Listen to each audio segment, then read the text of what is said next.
Friends, এই যে সেদিনকে সুপ্রিম কোর্টের প্রধান বিচারপতি ডিওয়াই চন্দ্রচূড়ের বাড়িতে আমরা মোদিজিকে দেখলাম, মোদিজি গণেশ পুজো দিচ্ছেন। তো এইটাকে নিয়ে অনেকে রাজনীতি করছে, যাদের খেয়ে দেয়ে কাজ নেই তারা এই সমস্ত নিয়ে রাজনীতি করে। হুম।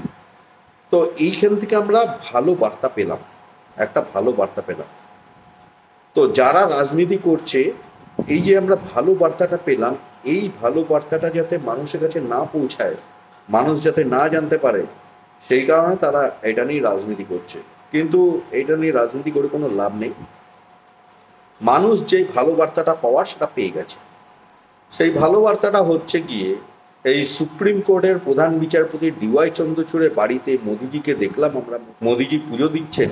হুম।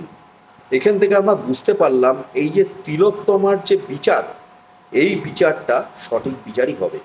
যেহেতু মোদিজি আর সুপ্রিম কোর্টের প্রধান বিচারপতি ডিওয়াই চন্দ্রচূড় একসাথে রয়েছেন, এর থেকে আমরা এটাই বুঝতে পারছি যে তিলোত্তমার বিচারটা সঠিক বিচারই হবে।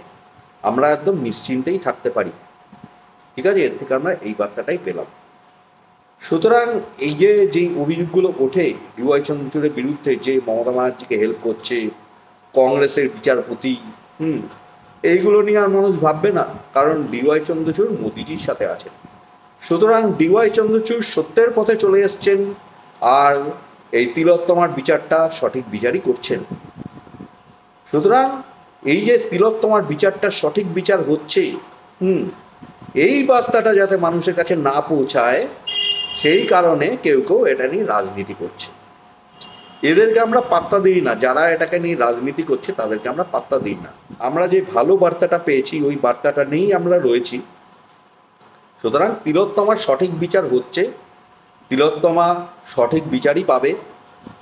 এই যে মোদিজির সাথে আমরা ডিওয়াই চন্দ্রচূড়কে দেখলাম সেদিনকে, তারপরেই দেখলাম সিবিআই ইডির তৎপরতা বেড়ে গেছে, গ্রেপ্তার হচ্ছে একের পর এক সব।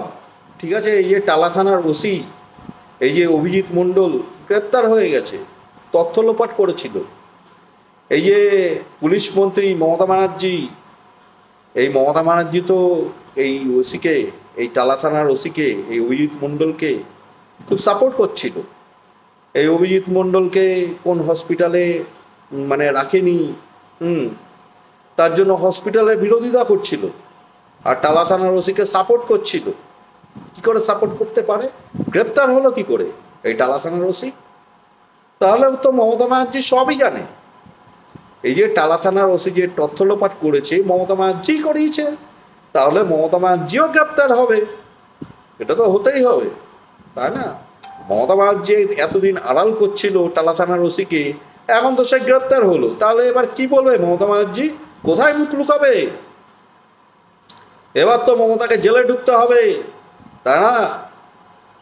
জেলে তো বন্দি হতেই হবে মমতাকে। মমতা খুন করিয়েছে একটা মেয়েকে, তিলোত্তমাকে খুন করিয়েছে মমতা, তাহলে তো মমতাকে জেলে ঢুকতেই হবে, তাই না? পুলিশকে দিয়ে তথ্য লোপাট করিয়েছে, আবার সেই পুলিশকে বাঁচাচ্ছিল। হ্যাঁ, গ্রেপ্তার হয়ে গেছে, এখন সে আরও কত গ্রেপ্তার হবে দেখতে থাকো। ঠিক আছে, তৃণমূল ধ্বংস হচ্ছে, তৃণমূলের অস্তিত্ব ডিলিট হচ্ছে। তৃণমূল হচ্ছে একটা জঙ্গিদের দল, জঙ্গিদের দল, এটা মাথায় ঢুকিয়ে রাখো। তৃণমূল হচ্ছে একটা পাকিস্তানি জঙ্গিদের দল, ঠিক আছে, একটা সন্ত্রাসবাদী দল, একটা জঙ্গিদের দল, এটা মাথায় ঢুকিয়ে রাখো, এটা হচ্ছে বিষয়।